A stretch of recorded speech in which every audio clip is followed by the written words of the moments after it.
Good Monday morning. This just in, Keurig Green Mountain plans to buy Dr. Pepper Snapple. Steve Wynn has become the highest profile CEO enmeshed in Me Too. How did President Trump do at Davos?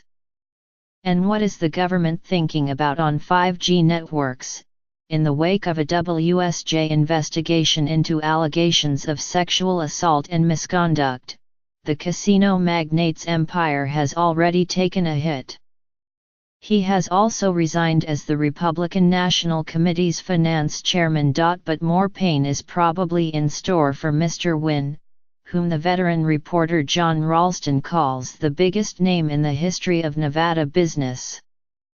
The corporate fallout the Wynn board long criticized as too cozy with its chairman has already said that it will form an independent investigating committee. Then there's the question of what will happen to Mr. Wynn's casinos, particularly in Macau, which accounts for the vast majority of Wynn Resorts' revenue. More from Daniela Wei and Bruce Einhorn of Bloomberg. Whether Mr. Wynn will be ousted for a second time is unclear.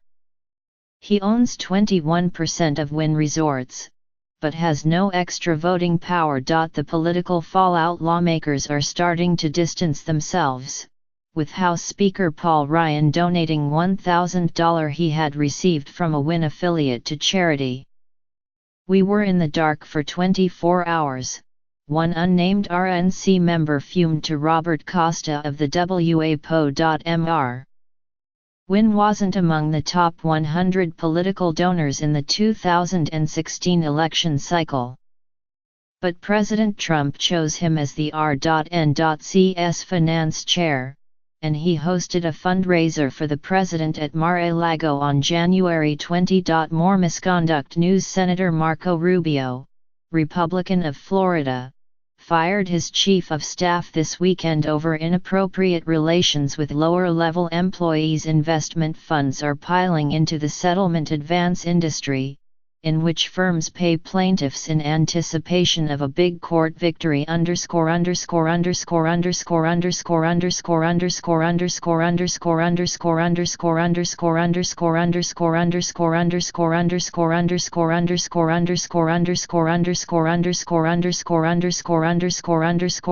Book briefing was written by Andrew Ross Sorkin in New York, and Michael J. DeLaMerced and Amy Tsung in London.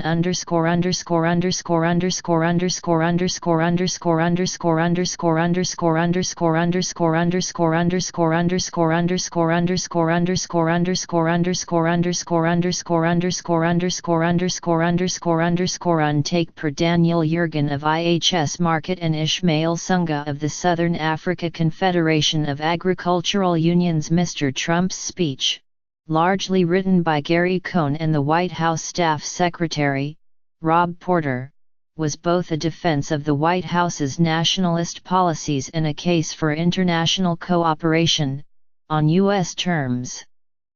America first does not mean America alone.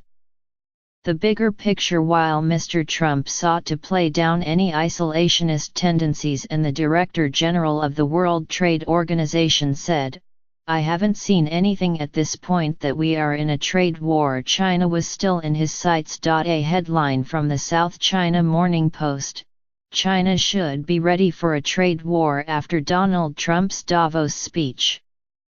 To many attendees, China remained the real star of this year's World Economic Forum. A bit of color: many C.E.O.S left Davos before Mr. Trump's speech. Also, this happened, Andrew was pelted with a snowball by Stephen Nookin. Depends what we're talking about. Axios reported that the White House has considered creating a centralized, national 5G network for national security reasons, citing a National Security Council memo. More from Jonathan Swan, David McCabe, Ina Fried, and Kim Hart of Axios. Bloomberg, citing its own sources, paints a slightly different picture. The U.S. is in talks with private companies to build a secure 5G network amid concerns about China and cybersecurity. The decision deadline is the end of September. The bigger picture: AT&T, Verizon, T-Mobile, and others have already spent billions of dollars on 5G networks. Given its speed and data capacity, it remains their biggest initiative, and it's unclear how much control, if any, they would be willing to give up. Any nationalization effort would run counter to how the government has handled wireless infrastructure for decades, by auctioning off the airwaves and letting private companies do the work. From AT&T's statement on the issue, Republican lawmakers warned Mr. Trump not to fire Robert Mueller, but showed little interest in a bill to protect him. NYT, the Koch brothers' political network plans to spend as much as $400 million on this year's midterm elections. Axios, a portrait of Paul Manafort as a dangerously successful foreign policy entrepreneur. Atlantic, he spoke to Reuters shortly before being freed from detention in the Riyadh Carlton over the weekend. The prince denied forfeiting a significant part of his fortune or pledging donations to projects spearheaded by his jailer, Crown Prince Mohammed bin Salman. But analysts in the region still think his ultimate settlement will be pricey. Shares in Kingdom Holding are back to where they traded before Mr. bin Talal's detention. The big questions: will international businesses feel better about investing in Saudi Arabia after what the Crown Prince said was a crackdown on corruption? And how much will the kingdom collect from the royals who were detained?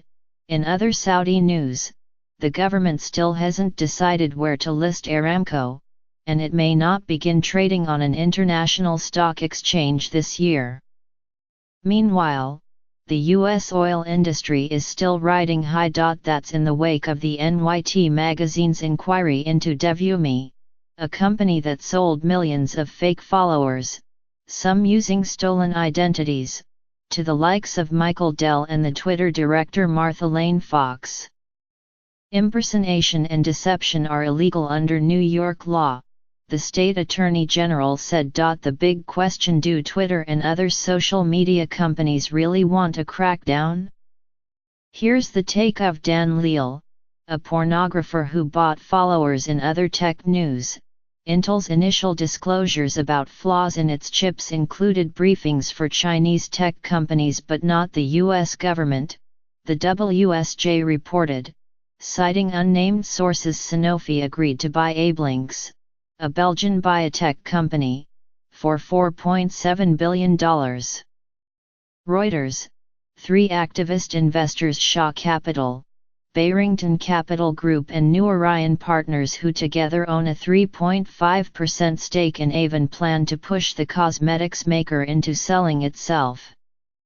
WSJ, low interest rates, legal bills, and capital demands have eroded profits at European banks, making the rationale for mergers more compelling. Bloomberg, Alibaba and Foxconn led a $350 million fundraising round by Xpeng Motors, an electric car maker that wants to be China's Tesla. Bloomberg, Leonard Green is near a deal to buy Promoc Group, a packaging company, for more than $2.2 billion, including debt, according to unnamed sources. Reuters, Coincheck, a Japanese digital currency exchange, promised to partially reimburse customers after being hit by a $500 million theft on Friday. But the heist has again raised the prospect of more regulation. Coincheck has until February 13 to explain the cause of the incident and how it will stop it happening again. Another Bitcoin no-trade zone, Deutsche Bank's wealth management unit is advising clients against investing in virtual currencies. Ingvar Kamprad, who made a multi-billion-dollar fortune with IKEA and introduced the world to cheap, Nordic-designed furniture, died on Saturday. William McDonough, who led the New York Fed through both September 11 and the long-term capital management crisis, died last week. Bill Gates, speaking about social media, AI, and many other topics in the NYT's table for 3 column. Every major economy on Earth is expanding. NYT, the expansion of the U.S. economy rests on consumer confidence. But history indicates that it will eventually shift the other way, writes Robert Schiller. NYT, the L.A. Times is expected to name Jim Kirk, former editor and publisher of the Chicago Sun-Times, as its next editor-in-chief. He replaces Louis D. Forkin, who touched off unrest in the newsroom. NYT, some consolation for the places that lost out on being Amazon's HQ too. Their applications will help Amazon pick warehouse and secondary office sites. NYT, in China, the collapse of a string of online investment companies has devastated small investors. Beijing is acting to tamp down on potential unrest. NYT, HNA Group's liquidity woes could test China's legal system. FT, tech giants are scrambling to prepare for stringent new data privacy rules in Europe, with Facebook rolling out a new global data privacy center on Sunday. NYT, Rob Norman, the retiring chief digital officer of Group M, talks to us about Facebook's news plans.